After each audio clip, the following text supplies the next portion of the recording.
The reason it matters that Jesus is black, yeah, I know what you're saying. It doesn't matter. It matters, bro. We stole an entire identity from these people.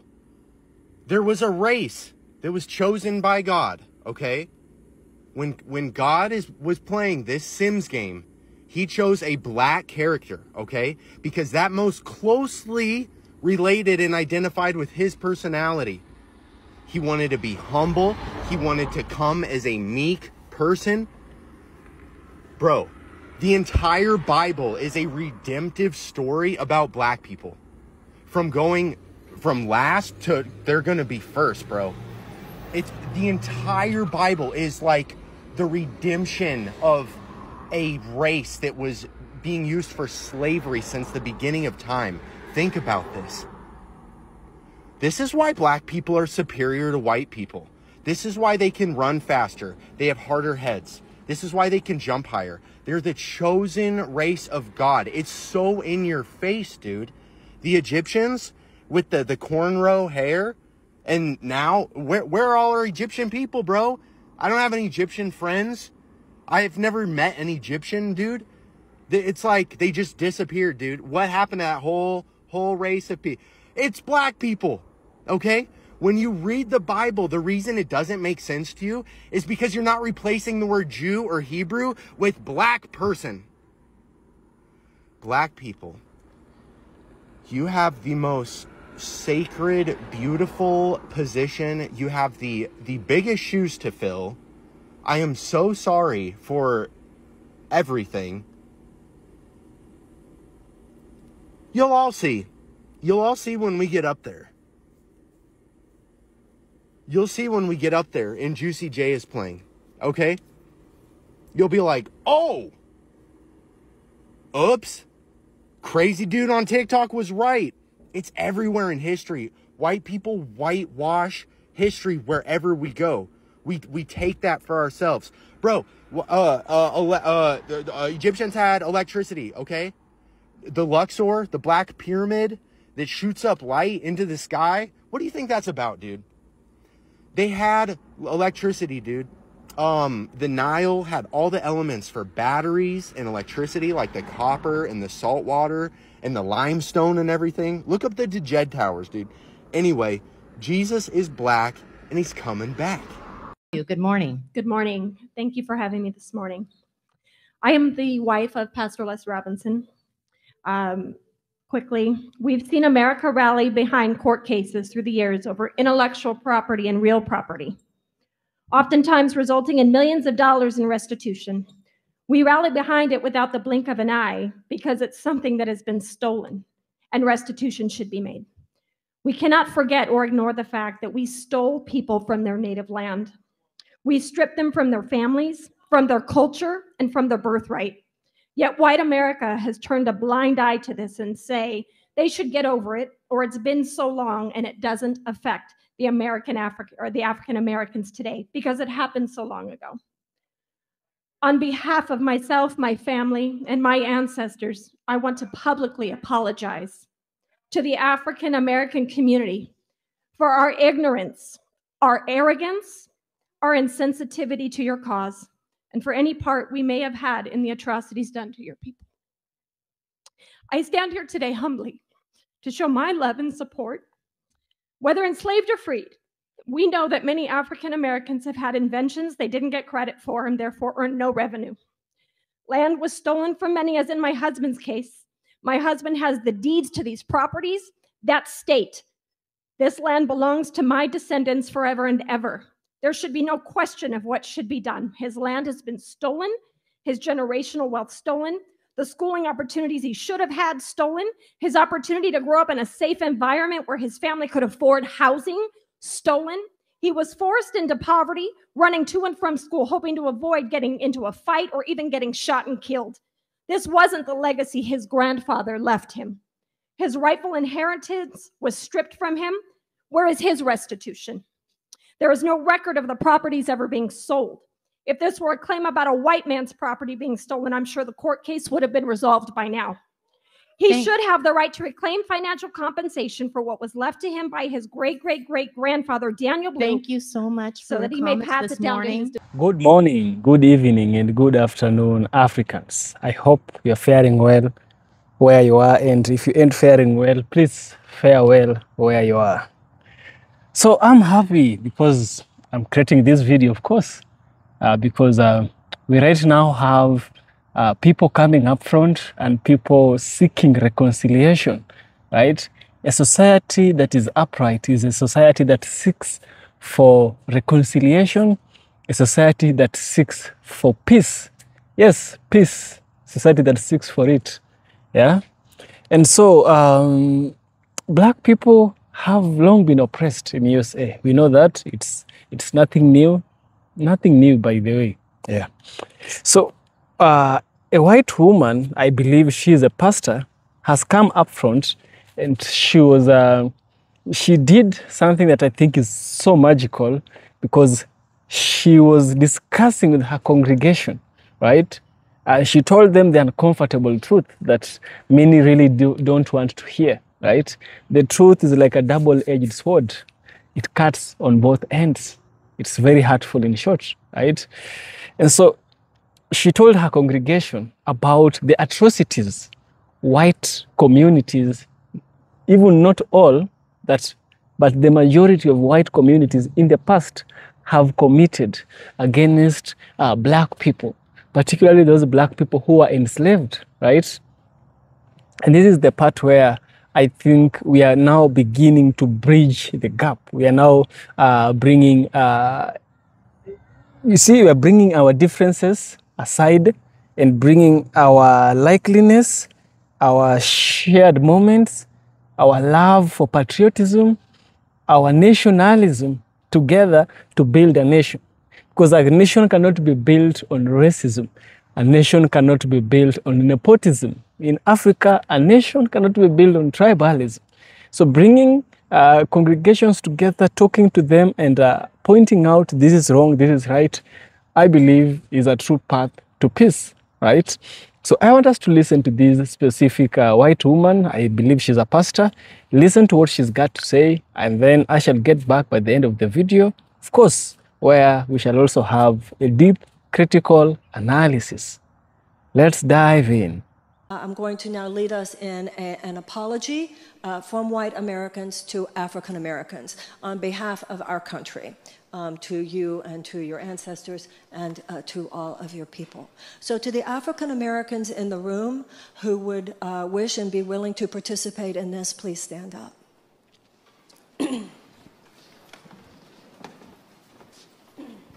And now I'd like to ask white Americans who are sitting near you to please stand up, and if the African-American citizen would be willing to allow a white American who wishes to apologize to you and take part in this to hold your hands.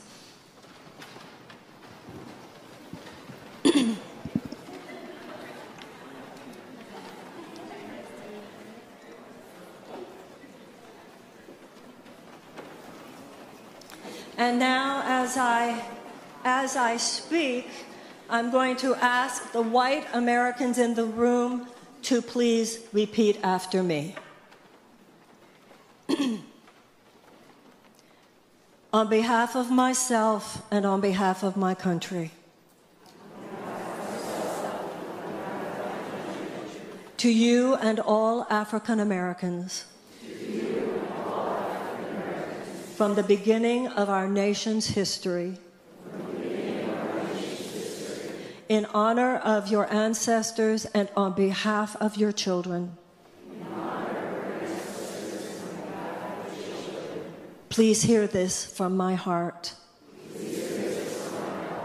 I apologize. Please forgive us. With this prayer, I acknowledge the depth of the evils that have been perpetrated against black people in America.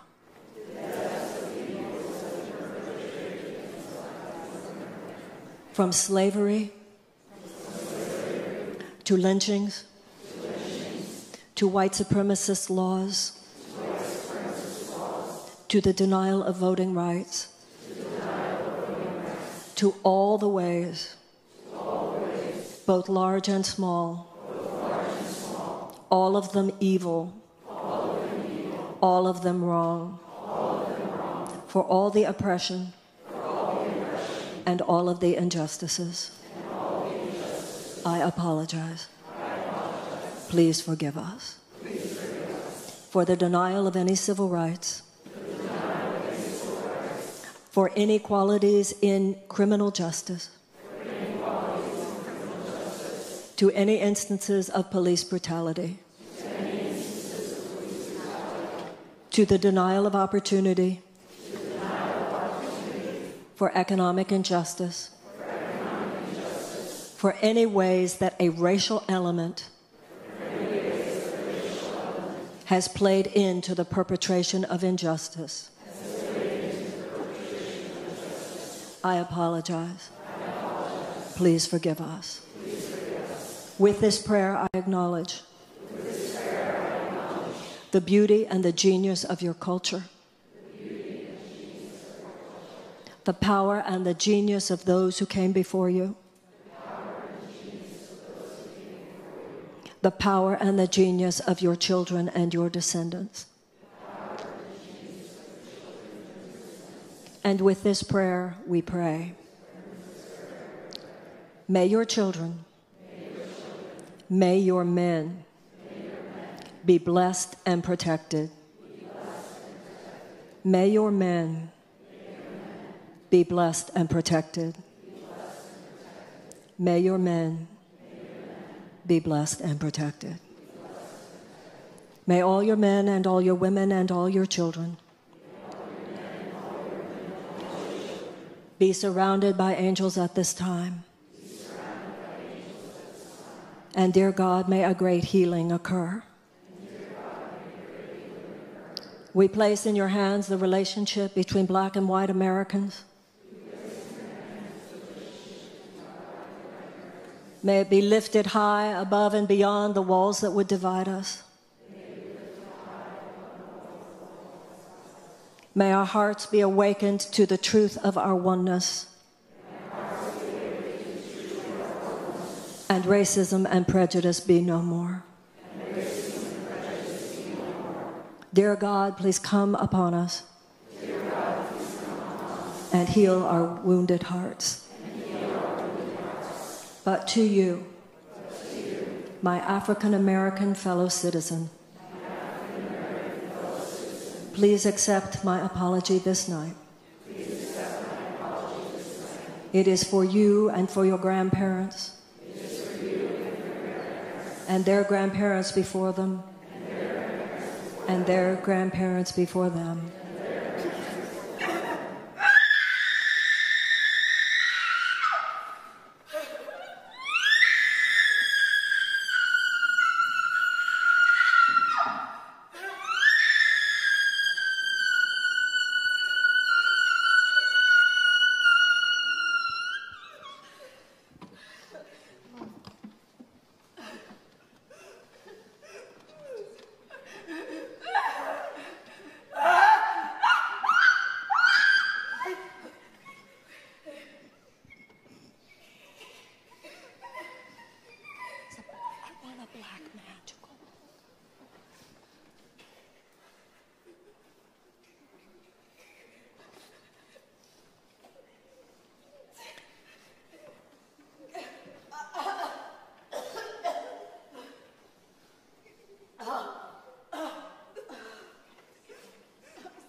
May the screams that were not allowed be allowed now. May the cries that were never heard be heard now. May the tears that were never heard be heard now. And thus may the healing begin. The tears that we cry, may they be cried. And thus in the sacred container, may the healing begin. And so it is. Amen.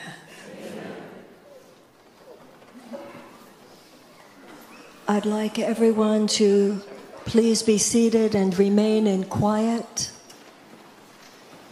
that we might hold in silence this sacred moment.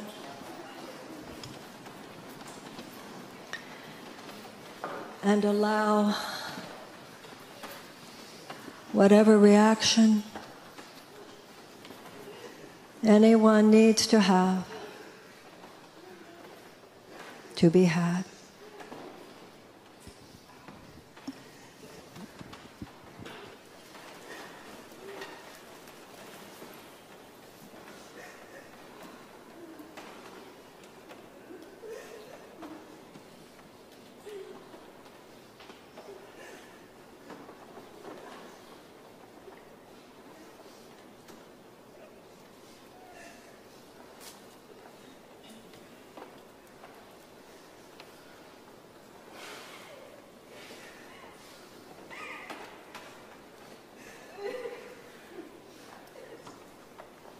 We do have cellular memory. We do. And we are screaming sometimes, the screams that our grandmothers and our grandfathers were not allowed to scream. And we are crying sometimes the tears that our grandmothers and grandfathers were not allowed to cry. And this is the place. You know, when President Clinton said we needed to have a national conversation about race, it didn't go anywhere because without a sacred container, without a prayerful context, no one gets to go deep. You know, people who have hundreds of years of anger in themselves and rage and pain and need to apologize. This is all really good.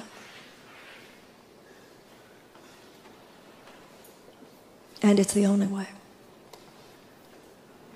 And everyone who is present with this, to whatever extent your own awareness, your own feelings are impacted by this, then you become in your own way, in your own life, an ambassador of the love and the feelings that you experience here. And that's the way it works. It's not a quick fix. It's a healing process. But it cannot not work. Does that make sense?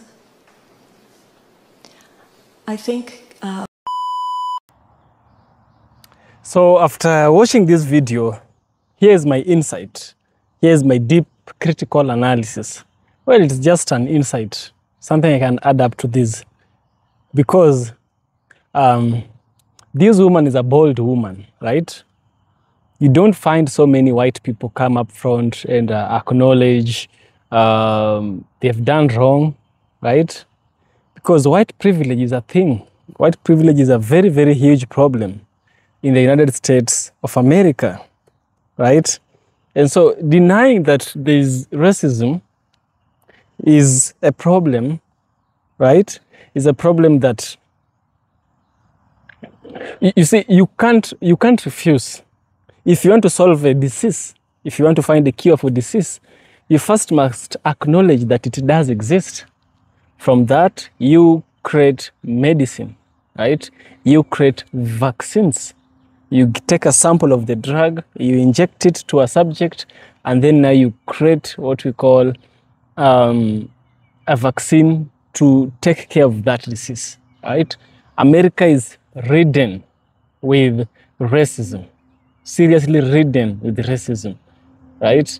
And white privilege is a thing that is a major, major factor that should be addressed if in any way whatsoever the American government wants to put an end to racism, to oppression, to marginalizing its own citizens, right?